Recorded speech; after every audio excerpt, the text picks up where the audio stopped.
guys, welcome back to my shop. Today I'm going to return this Bradford pear bowl. I kind of like the shape of it, but it's been sitting in my garage drying for 8 years, and I have some older than that.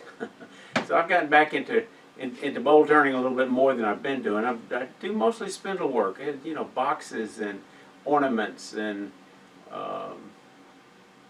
any number of other art things, vases, spurtles, and the list goes on. But in any case, I had too many dried bowls sitting around that I figured, hey, if I don't turn them, they're going to be in my estate sale. And I got more bowls I know what to do with, and I mostly give them away to volunteers I work with at 2 organizations. But if my estate sale comes around, I'd rather have a finished bowl in it than a rough turn bowl that'll probably just be thrown away. So let me answer a few questions before I get into returning this. And number one, why do we turn a bowl twice? You know, well, it's because you turn it green and it distorts and warps. So if you want it round, you gotta turn it again. The other thing, why do we turn green wood? Well, it's hard to find blanks this big out of dried wood. And first of all, if you could find them, they'd be very expensive. Also, green wood is more fun to turn for me. The shavings are great. Your tool doesn't need sharpening as much. It's just more fun. That's why I have a lot of old bowl blanks sitting in my shop or in the garage, because they were so much fun to turn to begin with.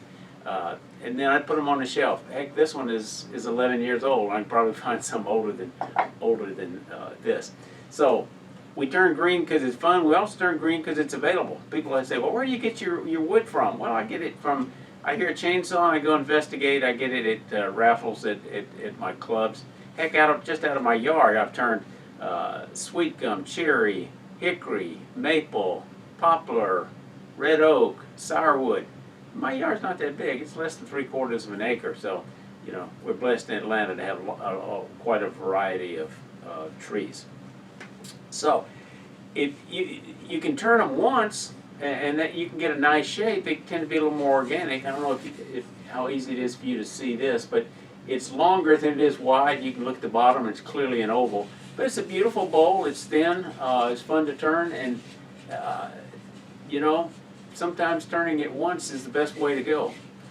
But sometimes you get a log and you just rough turn it, and you just go and go and go, and you rough turn a bunch of bowls and put them aside for when they're dry or when you need them. In my case, when you don't need them, but you figure it's time to get turn some of them, because returning them is fun as well. So I picked this one out because it has a nice shape. It's Bradford pear. I don't see as much Bradford pear here lately. It seems like it's an invasive species. Most of the neighborhoods that planted it, you know, the trees are pretty much gone because they don't have the same life as a lot of other hardwood trees, such as, you know, a red oak. So this one has gone oval. Let's get to returning it. So the first thing we're going to do is true up the tenon so we can return it. I almost always use a tenon on bowls. It just works better for me, but you do have to take them off when you finish.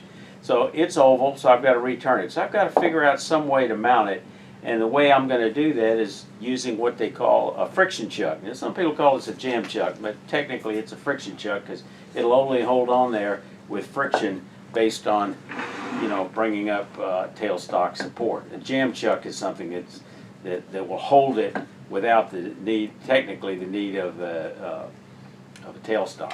So I turn this friction chuck here. I got it slightly concave in case the bottom had a little bump or something in it. And I'm going to use some of this shelf liner to put on there, put it on there. And even though it's a little bit oval, this will hold it well enough to true it up. Fortunately, I was smart enough, or back then I left a dimple here. That's really critical for getting this thing centered. If you eliminate that when you're initially preparing the bottom, you're going to have a little more of a challenge down the road when you go to return this thing. So we got it centered, got it in there. Now we're ready to true up that tenon to get it square. Just a note, when you do rough turn bowls, make the tenon a bit oversized, because when they dry and go oval and you take them down, you're liable to get them down so far they won't fit in your normal chuck jars, and then that would be a challenge. I've measured this one; it'll just fit once I true it up. So before I turn the lathe on, I give it a spin, make sure it's not going to bump against the tool rest, and then I slowly bring the speed up to no more than 1,000. And I'm going to take a 1/2 inch bowl gouge to start shaping the outside. Tilted down about 45 degrees, opened up about 45 degrees. I'm starting to work on the tenon, rough turning it. But I'll clean that up in just a moment with a 3/8 inch detail gouge. So let's see how it looks. Yep.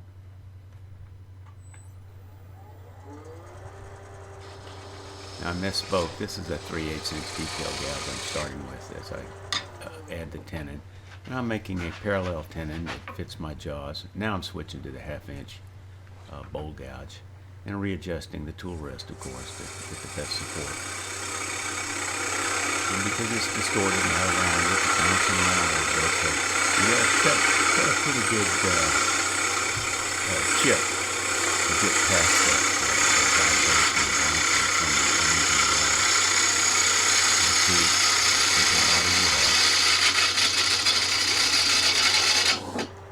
So I get near the top, I think about, it looks like maybe I ought to put a band on it, so I back down a little bit, don't touch quite as hard, just running a little more clean on the top. So I'm creating a band that I'll later texture in this video.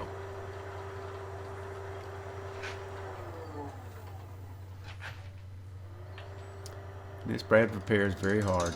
I'm coming in from the other side. I don't want to bust it out going from the bottom to the top. So, and because it's uneven and distorted, I want to level what's going to be the top of the rim, so I'll know how thick that band is actually going to be in order to decorate it. So I'm coming in from the other side. I love brad repair, one of my favorite woods.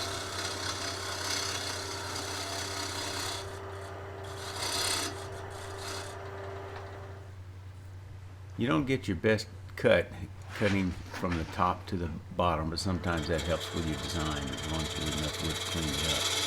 Now I'm coming back and refining that cut. I got rid of most of the distortion. Now I'm trying to get it one smooth pass to reduce the number of tool marks and make it easier to clean. I'm going right into the bead and then stopping.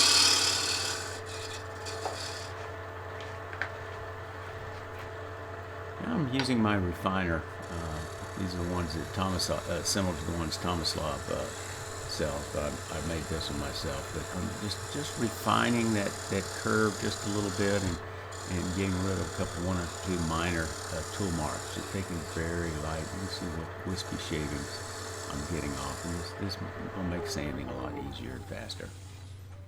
And reduces dust. Now I'm coming along the band. Now I'm going to shape each corner of that band. I'm switching to a spear scraper. It's a conventional scraper. It does work similar to the refiner in some ways, but you can come in from the left or you can come in from the right, and you can get into a corner with it. So I'm cleaning up that corner of that rim. You can see it does bring a nice shaving. This is a Carter & Son tool. It's very robust. And now I'm taking a detail gouge and just cleaning up that corner a little bit more. Got to do my final sanding before I can texture. I generally don't sand bowls much past about 240, 280. Here I'm using an inertial sander. Speed up the process a little bit. I had one little tool mark. It was kind of pesky. Now I'm coming in there on that band, and I'm using my point tool to make a bead on the bottom of the band and the top of the band. You can see I drop the handle, roll it over. This tool makes a nice little bead very easily. For me, it's easier than using a detail gouge. Now I'm switching to my large Sorby texturing tool. That's the tool that looks where it comes to a point, and it'll leave a very nice texture that after I texture, when I add my oil finish, the texturing will absorb more oil, so it tends to be a little bit darker, adding a little more contrast. Here's a close-up. You have to speed the lathe down to use this tool. You don't want to go any faster than about 700. There you can see that nice texture, that orange peel, and you keep it vertical to the wood for this orange peel, but you got to keep lifting it up and putting it in so you don't develop a pattern. You want it to look sort of random, and if you angle it just slightly, it gets a little bit more aggressive. Now I'm using a green woven pad to kind of get rid of any frizzies. Now I'm taking it off, switching to turn it around, taking off that friction chuck. You'll notice it had two different tenons on it to accommodate two different chucks. So I press in the middle to make sure this is seated. And this is my homemade depth tool. Some people use a pencil, but the beauty of this is once you have it set, you can use this as a go, no-go gauge. You can set it to the final thickness and just stick it in and to see if you're there. I'm using calipers just to get a feel for how thick the bowl walls are all the way around, since I'm going to have to true up the inside. I want to know how much truing up I'm going to be able to do, or how, more importantly, how thin I can allow the walls to get without making the inside bigger than the outside. So now I come across at an angle so the bevel is pointed in straight in so it doesn't skate on me as I make that initial cut, which is the trickiest cut. And I decided that I've got to true up the top of the rim a little bit. I thought I had it trued up, but it wasn't. As a result, it wasn't getting an even bite. Now I'm going back in. This enclosed curve is kind of tricky. You see I'm getting nice shading, but it is bouncing and chattering because of the unevenness. I'm going to have to take a couple of passes, take off a little bit at a time. Again, sticking with a 1/2 inch bowl gouge. That's the diameter.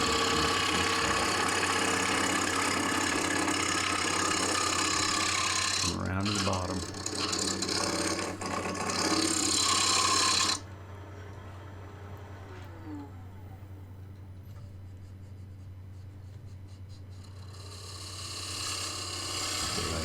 I've gotten rid of most of the distortion.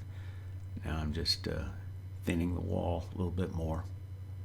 Then as I get down to the bottom, that's where we tend to have problems, because as we come across the bottom, we're starting to hit more and more ingrain. So I'm using my digital calipers here to measure the wall thickness. Now I'm coming in there with a really heavy-duty conventional scraper to get the bottom. Richard Raffin demonstrates this very effectively, and I picked up on that technique, and I tend to grab a scraper at the bottom of the bowl much more frequently than I did when I first started bolting. A lot of turners tend to frown on using scrapers, but the trick is using the scraper at an appropriate time and in an appropriate way. Now I'm switching to a negative rake scraper just to make it a little easier for me to tune up that scrape, get rid of any tool marks. And the negative rake scraper does a really fine job of cleaning a surface. It doesn't do it nearly as well for bulk removal as a conventional scraper, but for cleaning the surface, it does a marvelous job.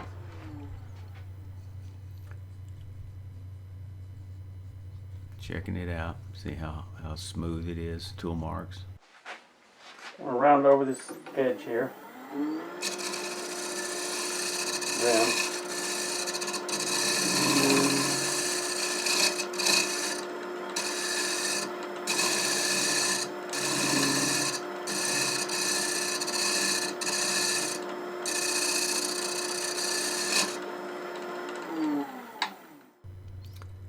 now I'm cleaning up the top of that bead a little bit. I'm using a 1/2 inch skew, I believe, just to get into that corner and clean it up. Want a nice crisp line there. Now I'm going to sand the inside.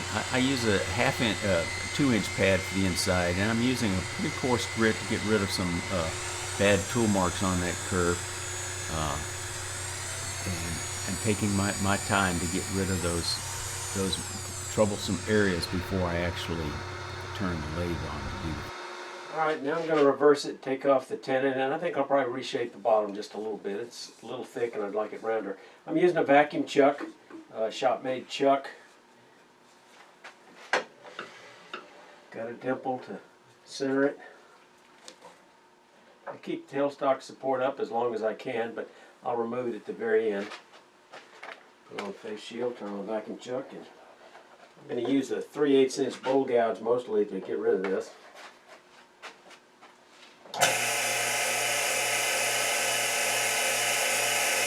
And it's not an inexpensive accessory, but I've certainly got my money's worth out of it. So now I'm coming back and starting to take that tenon down.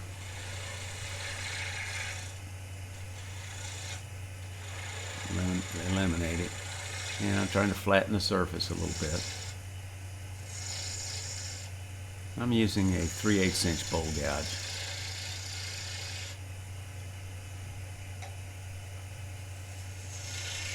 Now I'm kind of cutting that corner off a little bit to get more of a rounded shape to it, but you can see I'm kind of mangling the shape a little bit, so I'm going to have to work a little bit on getting that nice smooth curve. Coming back into the bottom, taking off more of that tenon, sweeping it out, sweeping it in, flute facing the bottom. That tailstock, in a way, is making it a little harder to get in there. So I'm just grabbing a scraper because it's faster and easier, that refiner. Conventional scraper, just to smooth those tool marks that I created, that curve. Come back in a little more on that tenon. I don't like to get too thin on that tenon before I finish all the rest of the outside work of refining the shape and sanding. I check for flatness. You don't want that bowl to rock unless you want it to rock. Now,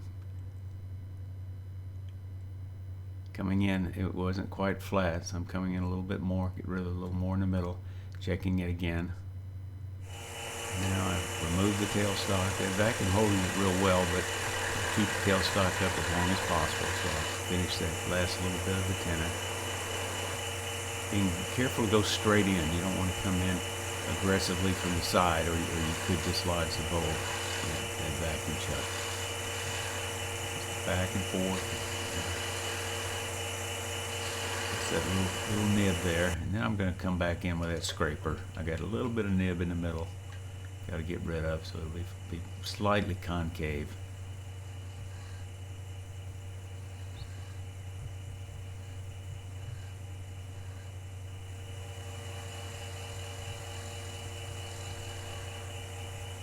Now I come back in there with my point tool again and making a bead, just to add a little bit of decoration to the bottom. Go through sanding grits, starting at 120 or 180 probably in this case at Brad prepared, going up to maybe 240, maybe 320. Turning off the vacuum chuck, and it drops easily into my hand, and there we go. Nice return Bradford pear bowl that been sitting around for a while.